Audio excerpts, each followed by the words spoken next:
Ya, subtemanya ketenaga kerjaan. Ditunjukkan huruf B. Pertanyaan ini ditujukan untuk calon presiden nomor urut 3, Bapak Ganjar Pranowo, dengan subtema ketenaga kerjaan. Pekerja migran Indonesia tersebar di banyak negara. Di sana mereka banyak mengalami masalah, mulai dari masalah hukum, pelecehan, hingga kesehatan mental.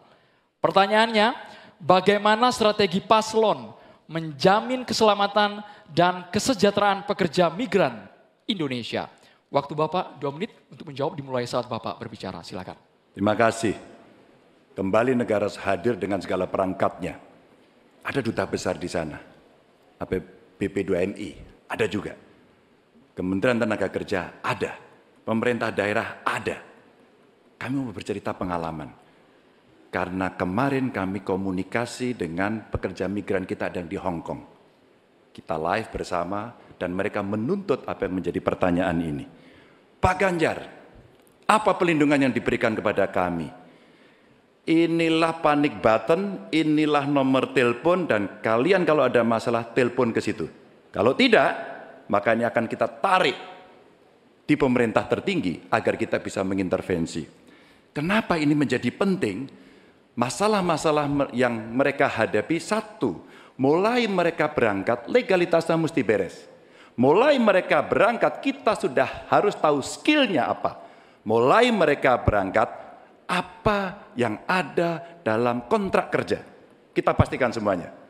Dari kementerian yang ada, lembaga yang ada, itulah kontrol dilakukan.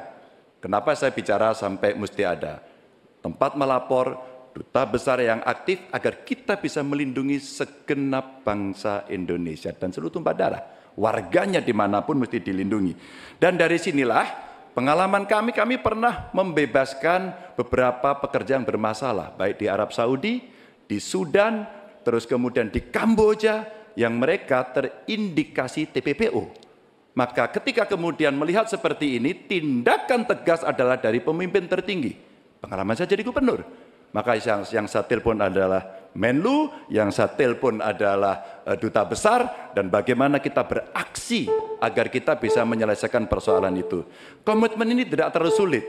Ketika data benar, instrumen benar, melakukan dengan cara yang benar, maka seluruh persoalan akan cepat diselesaikan. Meneruskan apa yang tadi disampaikan, saya berjumpa dengan para pekerja migran di Malaysia, ngobrol dengan mereka permasalahannya, datang ke desa pekerja migran di Wonosobo, pasti Pak Ganjar juga tahu.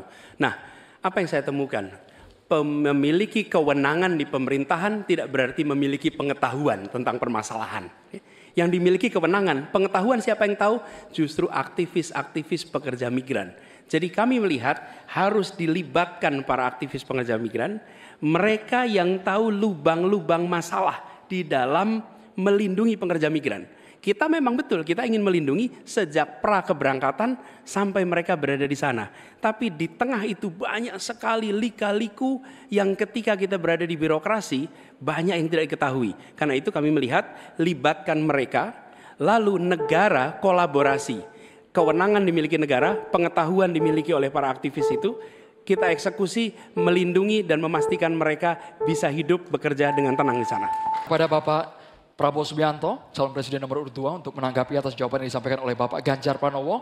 Waktu Bapak 1 menit dimulai saat Bapak berbicara. Saya kok ya harus mengakui juga bahwa saya banyak sependapat dengan dua. Berarti apa ya, keberpihakan kita kepada kaum pekerja di luar negeri itu sebenarnya sama. Semua benar. Tetapi menurut saya ada berapa kedutaan kita di beberapa negara kewalahan, masalahnya terlalu banyak. Jadi benar yang disampaikan Pak Anies, aktivis-aktivis ini sangat membantu untuk mengikuti dan membantu pekerja migran kita di mana-mana.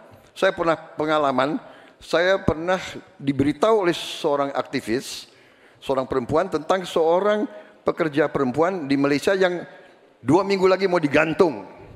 Kalau tidak ada berita dari aktivis perempuan ini, kita tidak bisa bantu dan intervensi. Jadi benar, peran aktivis-aktivis sangat penting di bidang pembelaan hak-hak pekerja kita di luar negeri. Mereka adalah pahlawan-pahlawan. Terima kasih. Terima kasih atas masukannya. Karena udah banyak setuju ya baik-baik saja. Tapi kita mesti memberangkatkan mereka dalam kapasitas secara legalitas dan keterampilan yang baik. Yang berikutnya lagi tentu saja kalau sudah kasus, namanya kasus, semua bisa terlibat. Gunakan teknologi informasi, gunakan medsos, maka kenapa kemudian dalam pengalaman kami, seluruh kepala dinas Anda harus punya medsos. Disitulah orang sebenarnya bisa menyampaikan secara cepat. Maka ketika itu masuk dalam dashboard kami, dalam lapor GUP umpama pada saat itu, kita merespon dengan sangat cepat karena kita tahu persoalan yang mereka hadapi. Menggunakan banyak pintu-pintu untuk melaporkan ini adalah bagian cara menangani kasus yang paling tepat. Tapi mencegah itu jauh lebih baik dengan sekali lagi legalitas, keterampilan, kontrak, dan memberdayakan seluruh aparatur termasuk pemangku kepentingan dan aktivis kalau Mas Anies tadi sampaikan. Saya kira itu cara yang cukup komprehensif untuk merespon persoalan PMI. Waktunya habis Bapak.